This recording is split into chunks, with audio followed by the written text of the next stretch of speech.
Greetings and welcome to the Hibbett Sports First Quarter 2021 Earnings Conference Call. During this presentation, all participants are in a listen-only mode. Afterwards, we'll conduct a question-and-answer session. At that time, if you have a question, press the 1 followed by the 4 on your telephone. If at any time during this conference you need to reach an operator, press star 0. As a reminder, today's conference is being recorded on Tuesday, May 26, 2020.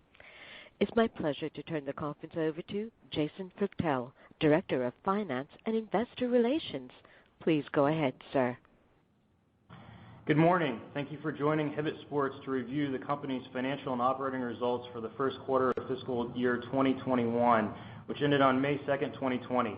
Before we begin, I would like to remind everyone that management's comments during this conference call, which are not based on historical facts, including those in response to your questions, are forward-looking statements. These statements, which reflect the company's current views with respect to future events and financial performance, are made in reliance on the safe harbor provisions of the Private Securities Litigation Reform Act of 1995 and are subject to uncertainties and risks. It should be noted that the company's future results may differ materially from those anticipated and discussed in the forward-looking statements.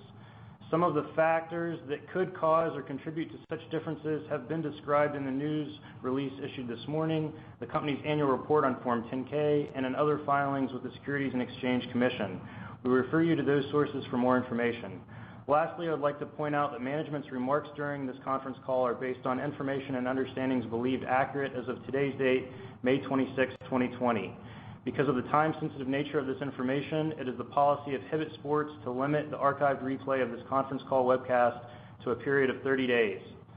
The participants on this call are Mike Longo, President and Chief Executive Officer, Bob Volke, Senior Vice President and Chief Financial Officer, Jared Briskin, Senior Vice President and Chief Merchant, and Ben Knighton, Senior Vice President of Operations. I'd now like to turn the call over to Mike Longo. Thank you, Jason, and good morning, everyone. Before we begin, I'd like to start by acknowledging the impact of COVID-19 on our communities. We know that many people are significantly affected by this healthcare crisis, and whether that effect is physical or economic, our thoughts are with them, and we're doing what we can to assist them. At the same time, we want to give our thanks to our employees, whether in the store, the distribution centers, or in the store support center. Our people have maintained their high level of customer service in this very challenging environment.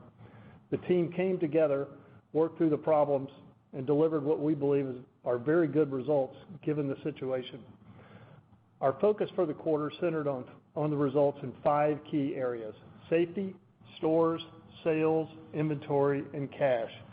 With regard to safety, we have a very sharp focus on customer safety and employee safety.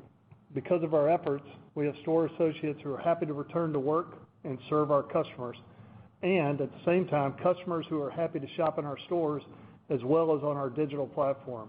This, in turn, delivers the results our owners expect. Now, with regard to stores, during the quarter, our stores are open around 60% of the time. At the end of the quarter, we had 690 stores fully open to the public and increasing every day. And as of today, we have over 1,000 doors open to the public. With regard to sales, prior to mid-March, we were experiencing accelerating comps in both the stores and online. With the emergence of the virus, our sales fell dramatically, though. In reaction, we pivoted to support the digital business by allocating more product and emphasizing our ability to fulfill from our stores. At the same time, we increased our marketing of the digital business. These efforts were rewarded with a 110% growth in e-commerce sales in Q1, and the Q2 sales continue to be strong. At the same time, we continue to operate stores as allowed by state and local authorities. We believe that this was a critical decision that allowed us to maintain employment for a great number of our people. Additionally, we took steps to help our store employees with additional paid time off, guaranteed hours, payment of medical benefits, amongst other things. And that connection with our people was important in that it helped them financially, and it helped us to maintain contact with them. And our people showed their appreciation for these actions when we reopened stores by showing up and delivering their trademark service to our customers. We've had no issues staffing our stores to service our customers. Combining this with our digital business allowed us to continue to turn through product and manage our inventory. As you saw in the earnings release, the total sales comp for the quarter was a negative 19%. The brick and mortar comps were a negative 34%. However, at the end of the quarter, those comps turned positive, even though only a portion of the stores were open at that time. And for the total quarter, our digital business was up 110% and continues to be strong early in Q2, as I said earlier. With regard to inventory, our inventory position is actually down versus last year.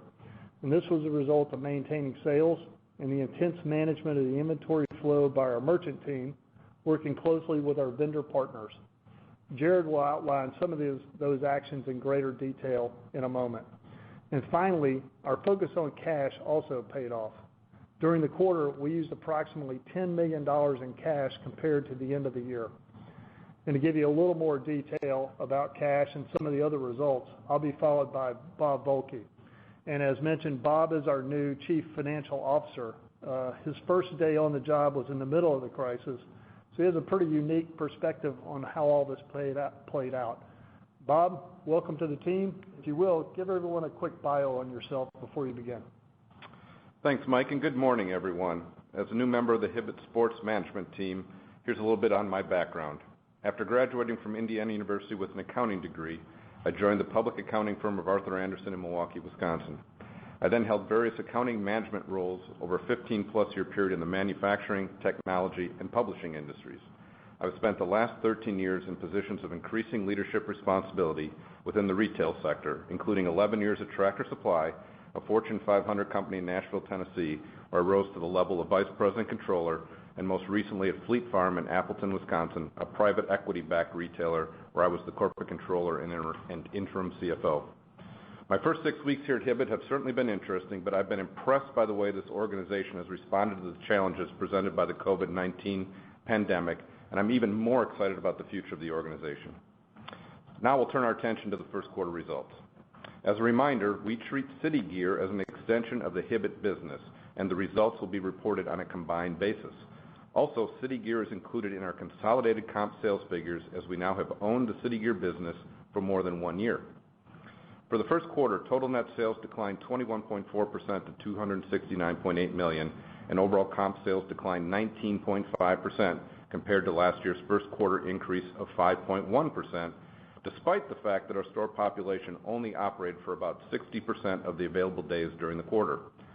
While the closure, to varying degrees, of our retail locations during March and April had a significant negative impact on our comparable sales during the first quarter, we experienced an acceleration of sales toward the end of April that has continued into May. This acceleration coincides with the reopening of our stores, and we have seen very strong comp sales results during this period. We also continued to fulfill e-commerce orders where allowed by our landlords and local municipalities. As a result, we had e-commerce sales growth of 110.5% compared to last year. E-commerce sales represented just over 22% of total net sales during the first quarter.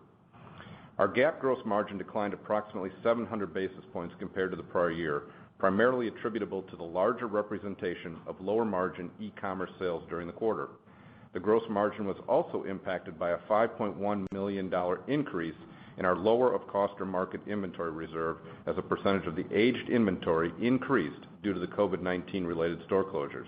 Excluding this charge, adjusted non-GAAP gross margin decreased approximately 540 basis points from the prior year's first quarter. SG&A expenses plus goodwill impairment represented 33.1% of net sales in the first quarter. This increase of 1,154 basis points was primarily due to the non-cash impairments of the City Gear trade name in the amount of $8.9 million and goodwill in the amount of $19.7 million. These two items were partially offset by a reduction of $11 million in the second year earnout liability related to the City Gear acquisition. I want to be clear that these adjustments were triggered by our significant market value decrease and the business performance uncertainty in mid-April. These adjustments are based on financial projections made at that point in time. Although the adjustments to trade name and goodwill are not subject to reversal in future periods, The projected earnout liability for the second year of the City Gear deal is dependent on future projections of City Gear's EBITDA achievement as defined in the purchase agreement. Excluding non-GAAP items, adjusted SG&A as a percent of sales increased approximately 280 basis points over the prior year.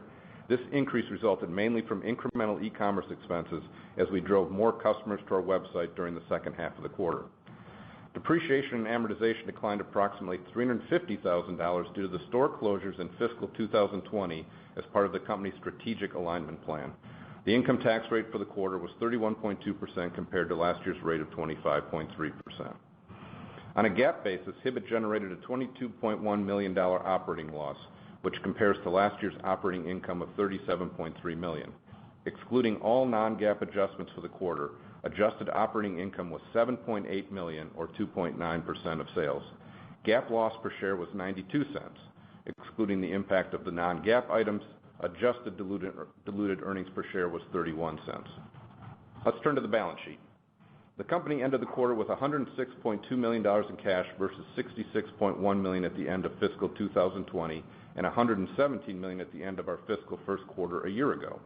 As detailed in our recent 10-K, we borrowed $50 million in March under our unsecured credit facilities with Regions Bank and Bank of America as a precautionary measure to increase our cash position and preserve financial flexibility.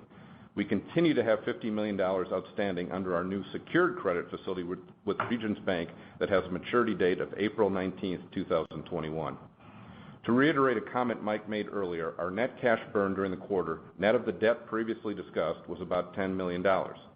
This $10 million breaks down into a positive cash flow from operations of $3.9 million, offset by capital expenditures and share repurchases that I will discuss in a minute. Our cash position was further protected during the quarter by a willingness of our vendor partners, both merchandise and non-merchandise, to provide us with either extended payment terms or installment payment options.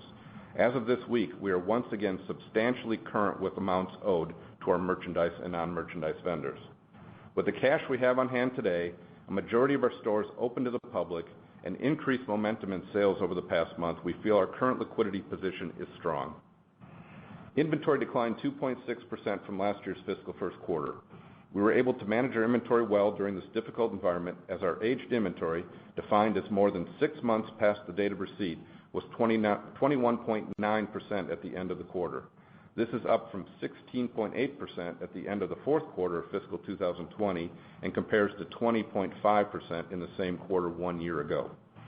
We spent $4.1 million on capital expenditures during the first quarter as we focused on our most important capital needs. This included opening 3 new stores, rebranding 2 Hibbett stores to City Gear, and moving forward with other impactful IT and operational initiatives. The company purchased approximately 428,000 shares for a total of $9.7 million during the first period of the quarter under our share repurchase program. All shares were purchased under a 10b5-1 plan that was approved prior to the COVID-19 pandemic. We have just over $143 million of remaining authorization through January 29, 2022 for future share repurchases at management's discretion. I'll now turn the call over to Jared for review of merchandising. Thank you, Bob. Welcome to the team. We're very confident in our plan for the first quarter, as many of our initiatives were in flight, showing positive results prior to mid-March and the effects of COVID-19. In apparel, our momentum was strong as the team's intense focus on sharpening the connectivity in our apparel assortment to sneakers was resonating. Men's apparel was having significant growth, and we saw a return to growth in women's and kids' apparel at the time. Seasonal apparel was well under control, and carryover was limited. In accessories, a renewed selling focus combined with vendor-funded spiffs and contests were driving the category to positive results. Our strategy change in licensed products, divesting from fan-based merchandise, and investing in connectivity to our sneaker business was showing significant acceleration. Footwear results were positive across all genders, and we were excited to capitalize on a strong launch calendar for the balance of the quarter.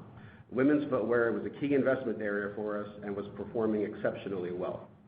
In mid-March, we had to pivot due to the COVID-19 virus. Our response to COVID was based on 3 phases: crisis, recovery, and the new normal. Our vendor partners were incredible, collaborating with us on our approach to our 3-phase plan. This collaboration and partnership occurred daily, in many cases hourly. The support we receive from our vendor partners is a testament to the trust that they have in us and in our business model. We are beyond grateful. With regard to the crisis phase, in collaboration with our partners, we limited incoming deliveries, reduced the future order book, reflowed the future order book, and extended payment terms. Our merchandise team's intense focus on inventory management allowed us to exit the crisis phase with inventory below prior year levels and with age levels under control. I'm beyond proud of our team for their relentless effort and execution during this time. With regard to recovery, we're seeing strong acceleration of the trends we were seeing pre-COVID. We have been able to increase the flow of new receipts to capitalize on the current business, and we're working closely with our vendor partners to collaborate on future forecasts and buys. With regard to the new normal, while current sales are robust, we know that the new normal will be difficult to project. Understanding that new normal will take some time, and we plan to manage our inventory with intense scrutiny. Specific to the second quarter, we expect additional volatility regarding tax-free holidays and the back-to-school season. I will now turn the call back over to Mike for some additional comments. Thank you, Jared. I'm going to wrap up our prepared comments with just a few more points about what makes Hibbett Sports different and why we were able to produce these results. A number of factors make our business model more resilient than most other retailers. First of all, we have high demand categories that capitalize on current consumer trends, most notably fashion athletic apparel that directly hooks and connects with apparel. Our store base and locations provide us some built-in advantages as well.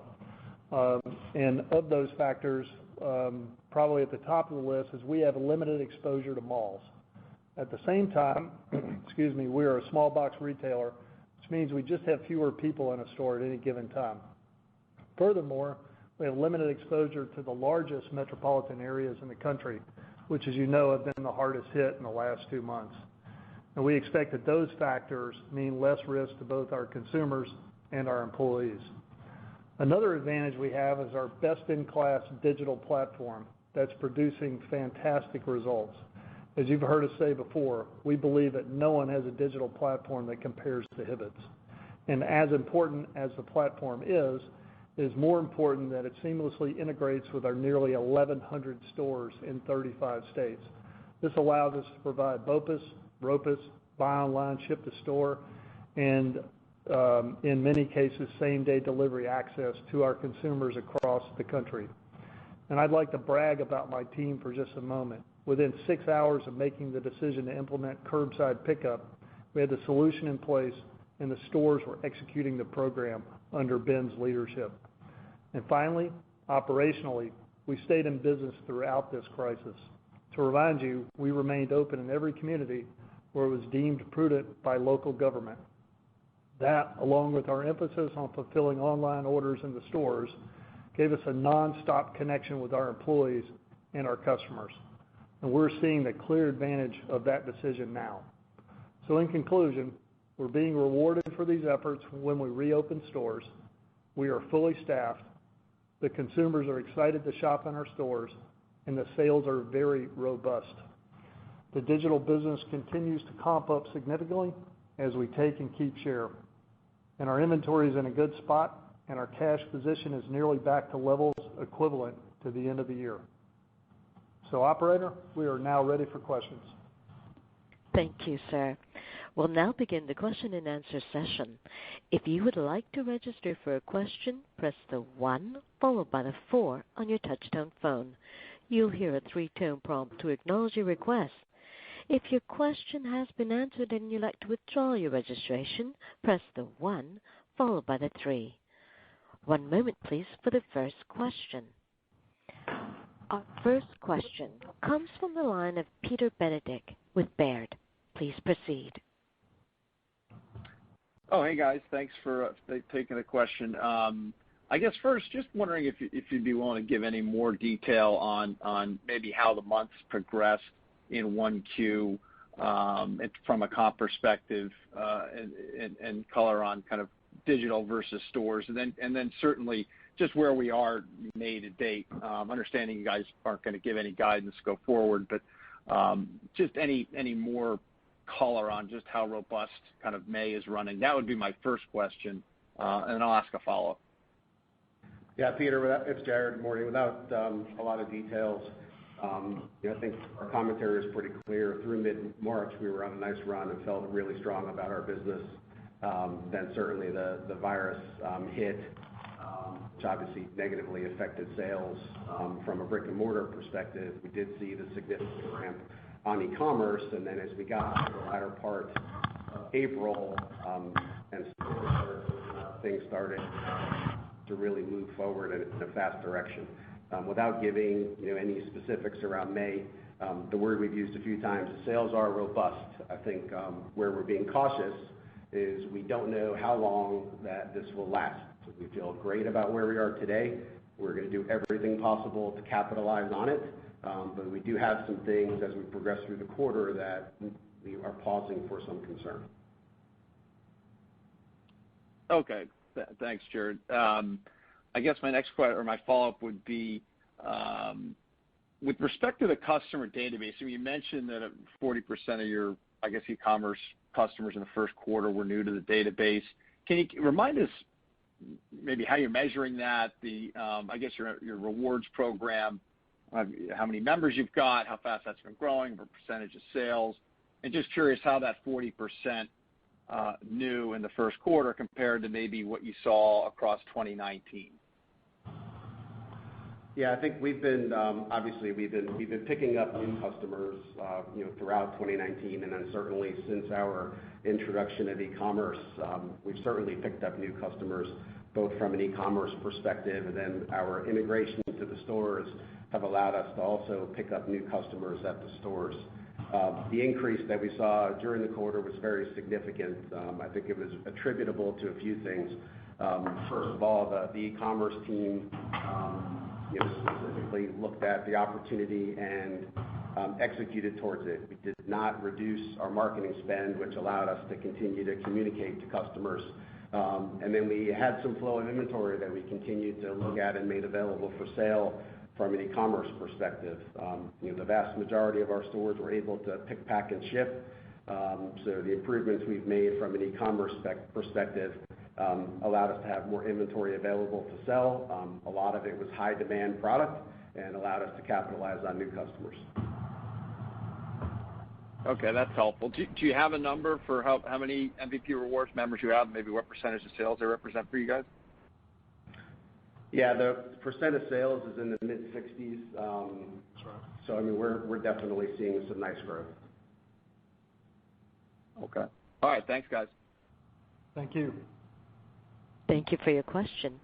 Continuing on, our next question comes from the line of Sam Poser with Susquehanna. Please proceed with your question. Good morning, everybody. Thank you for taking my questions. I have a list, so and I'll just ask them all together. One, how much do you believe that maybe some of the current trends may be being impacted by the stimulus checks?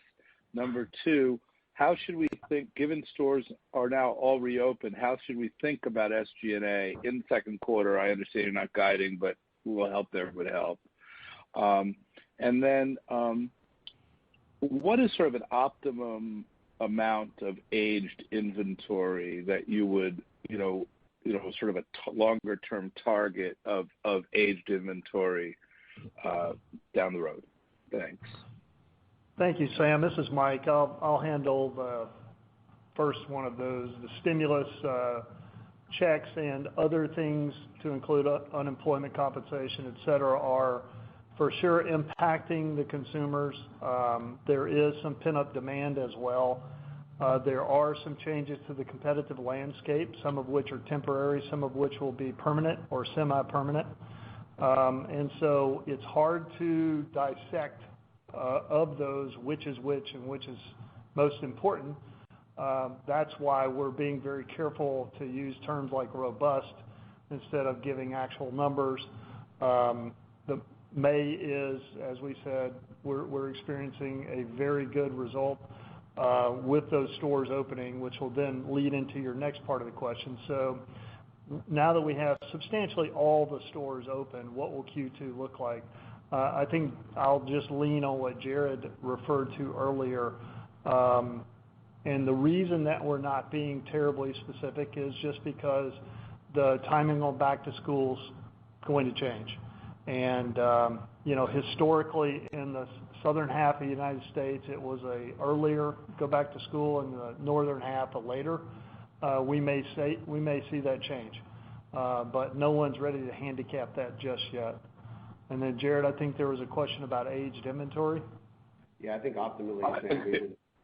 Yeah, go ahead, Sam.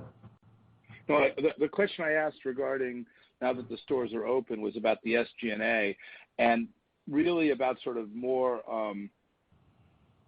a technical SG&A, not about marketing, but more about, now everybody's back, you're paying more wages, you're paying more electric bills and things like that now that you've reopened all the stores. So sort of how does what's a base case for SG&A, which would be higher automatically in the second quarter as a rate anyway, or in dollars, than in Q? Sorry, I fumbled that answer. Thank you for reminding me. So SG&A in Q2 should revert back to what we would expect would be closer to normal, and that's got a huge caveat with it, which is, what is normal going to be? SG&A will be impacted in Q1. I think we disclosed that about almost 100 basis points of the leverage or deleveraging of SG&A came from one-time payments to employees that we don't expect to recur. In other words, that was the PTO and guaranteed hours and such that I referred to earlier. That won't be there going forward. We haven't seen the need to significantly increase wage. We certainly did some wage increases in the distribution centers as normal in due course. Those are more competitive and less anything to do with the virus. I know that we've done some things back to the stores. We did some things on guaranteeing a handful, the bonuses for the store managers in the short term. But again, that will revert back to normal. And Bob, you've got some additional comments, I'm sure. Yeah, Sam, this is Bob. I guess the one thing kind of pointed out in my prepared remarks is we had to take a snapshot in mid-April of where our business was, and obviously that was one of the periods of time when things were pretty uncertain. So we did ultimately reverse some earn-out liability related to the City Gear purchase, but as we've seen our business start to bounce back and get a little bit stronger, that piece of our expense may start to fluctuate or be a little bit more variable going into the back 2-3 quarters of the year. We may have to reinstate some of that liability, which will impact our SG&A run rate. But again, that's a good thing, because if the business is doing well, then obviously we would want to reward the former owners of the business for that. So I think it's kind of a win-win. We'll be gladly raising that liability if the business supports that payout. Before we go on to the optimum age inventory question, just to follow up there, what kind of comp do you think you're going to need in second quarter to leverage SG&A? I mean, how about that? Just what would you need to see leverage in the second quarter based on what you know today? Yeah, we're in the middle of the quarter, as in 3 weeks into it. So we'll take it as it comes. No. I'm not asking you how business is. I'm saying, do you need to run a 5 comp to lever SG&A, or do you think you could lever on I know there's a mix issue to e-commerce, but I mean, just what would it take to expect to see SG&A leverage? Given what you know today. I'm not asking what you're running or anything. I'm just saying, do you need to run a 5? Do you need to run a 2? Do you need to run a 10? Let's see leverage. It would be a very, very small comp to get some leverage. Yeah, Sam, I don't think, with a lot of things that have been changing and we're still dealing with a lot of uncertainty, not that we feel that there's a lot of unique or incremental cost to the business. We are doing some things we certainly wouldn't have done in the past as far as safety and sanitation, things like that. But again, I think we're in a pretty good shape as far as our cost at the store support center are relatively fixed. We will see some increases, as you touched on, as stores open more hours. There will be some upticks in some of those occupancy related type costs. But I agree with Mike. I don't think we have to have a high hurdle rate, but to be very honest, I don't think we know exactly what that number is right now until we start to get a better run rate for the new normal.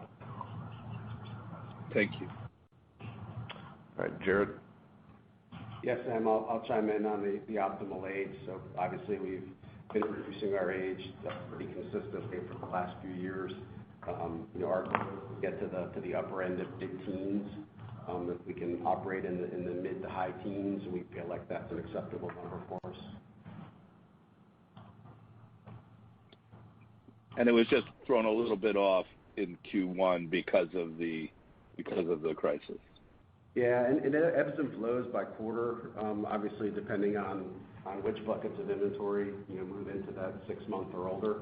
So it was a little more than a percentage point above last year, but also keep in mind that the inventory did not grow, the inventory was down, so that's going to raise the percentage a little bit. I mean, overall, we feel like we have it under control. We're certainly scrutinizing everything right now with regard to inventory and are paying very, very close attention to age and our age forecasts, but we feel like we have it managed appropriately right now. Thank you very much. Thank you. Thank you, sir, for your question.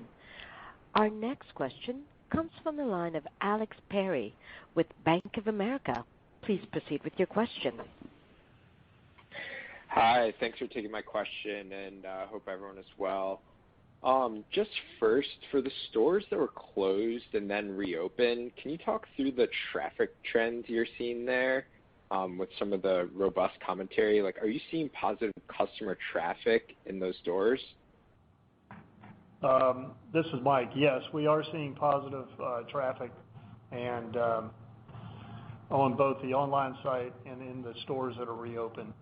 We see no trepidation on the part of consumers, no trepidation on the part of our employees. And again, that just harks back to the fact that people are doing what they're supposed to do. They're using their common sense, and we're running safe stores in accordance with the CDC guidelines. Great, that's really helpful. And then just my second one is, can you help me parse out the e-commerce growth in the quarter a bit more? Like, how much of that was helped by the curbside pickup initiative and then, your recent Klarna initiative? And then the incremental digital investments, can you talk through exactly what you're doing there to drive traffic? And then I think you had a quote that over 40% of the digital sales in the second half of the quarter were new customers. Can you talk about what exactly is driving the new customer acquisition? Sure. So this again is Mike. So to recast what we said, digital traffic's up 80%. Conversion is up 26%. These are all Q1 numbers. And those are all compared to prior year. 40% of the sales in the second half of the quarter, which I think is the relevant comparison because that's when the change occurred, the inflection point occurred. 40% of those customers are new. And we can track that through various means. And so why? Well, some of that certainly is just the landscape change. There were plenty of people who wanted to shop online who were not able to shop in brick and mortar. So we saw some increased traffic from that, just like the majority of retail. If you have a good website, you probably saw some increased traffic. And we also, at the same time, put our foot on the gas with regards to digital advertising. Other competitors did not. And so we thought that was a bit of a difference maker. And for whatever reason, that's what they did. We decided to invest in the business. As you point out, Klarna, our customer credit facility, is very successful. We're very pleased with that, and it is having an impact. So I could go on, but there are lots of factors involved as to why the digital business has picked up. And we believe that a lot of, as we said, 40% of those customers are new, so therefore we're taking share. And we believe that we like our odds to keep that share. Great, that's really helpful. Thank you. Thank you. And once again, if you would like to register for a question, press the 1 followed by the 4. We now have a follow-up question from the line of Sam Poser with Susquehanna. Please proceed with your question. Well, I'll go. I got 3 more.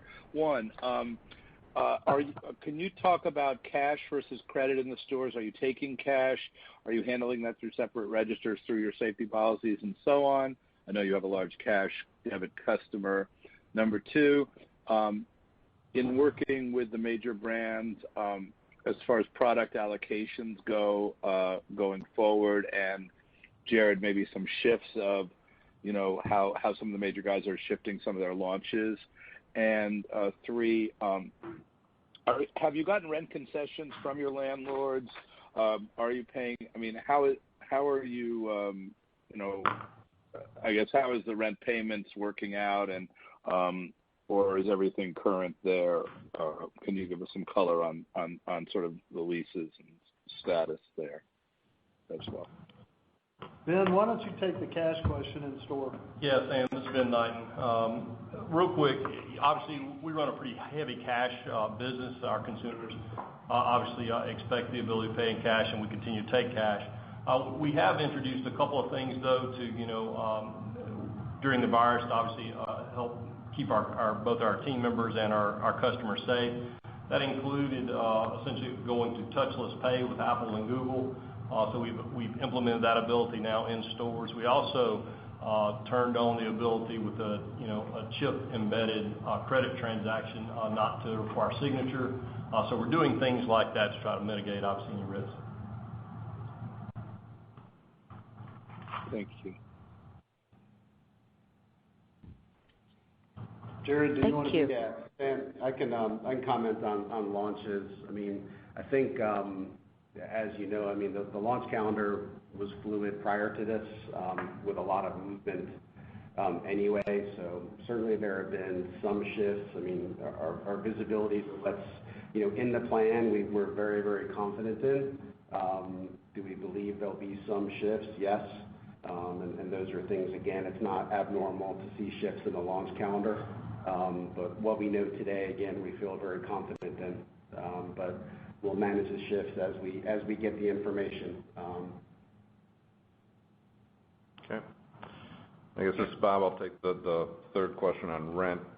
So obviously the timing of this situation hit mid to late March. We paid most of our rent for the month of April. We did hold back a little bit, and we continued to work with landlords where there are situations either through the force majeure or co-tenancy provisions within our leases. Obviously the month of April there were more stores shut down for longer periods of time during that month, so we were also holding back some rent for the month of May as we continue to work with the landlords. I am leaning heavily on, obviously, my legal partners to work through the channels with our landlords. We're trying to do all this on a very amicable, very open basis, but yes, we do have approximately $4 million worth of rent between the months of April and now May that have not yet been paid but have been recorded through the P&L as expenses. Okay. Thank you. And if I can just follow up on one thing regarding the allocations and so on. Jared, with the major launches,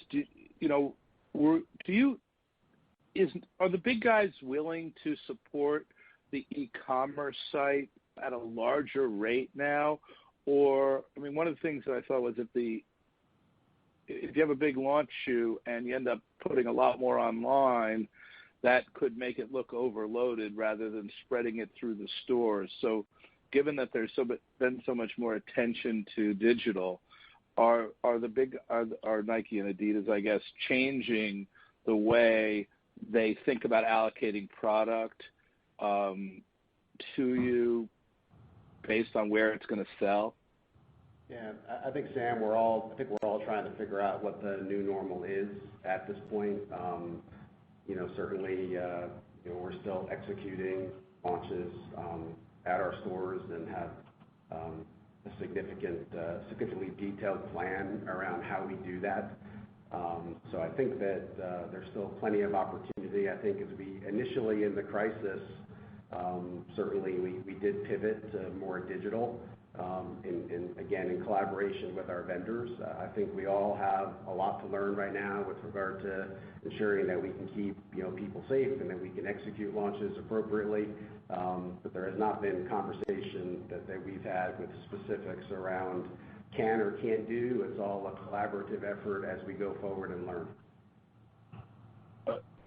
Thank you. I guess I meant that if all of a sudden, you're doing 30% of your business online, do you think that will that change the way the product gets out? Do you think it would change the quantities? I'm more talking about just demand, not the way you're managing the store's ability to do it. I'm just saying if more people become comfortable shopping online, do you foresee that you'll be able to keep the same kind of allocations? I think there is a twofold question. I mean, obviously, we could see customers being more comfortable online, but we also know that our launch customer has historically told us they want to wear it on the day of the launch and they want to show it off, which obviously that's not something you can do with regard to online at this point. So again, Sam, I think we have to continue to mine information that we're getting from customers, collaborate with the vendors, and try and remain as balanced as we can to be able to give consumers what they want. We've seen, from a launch perspective, we've seen execution of digital with significant pairs that was flawless, and we've seen execution at the store level with significant pairs that we felt was pretty flawless. So I think at this point we just have to learn what that's going to look like from a go-forward perspective. All right. Thank you so much. Appreciate it. Thank you. Thank you. We'll now turn the conference back to Mr. Longo. Thank you, sir. Well, thank you very much. We appreciate everyone attending today. We know your time's valuable, and we always enjoy speaking to our business and about it. And since there are no further questions, we'll conclude the meeting, and thank you again. Thank you, sir. And that does conclude the conference call for today. We thank you all for your participation and ask that you please disconnect your line. Thank you very much, and have a great day, everyone.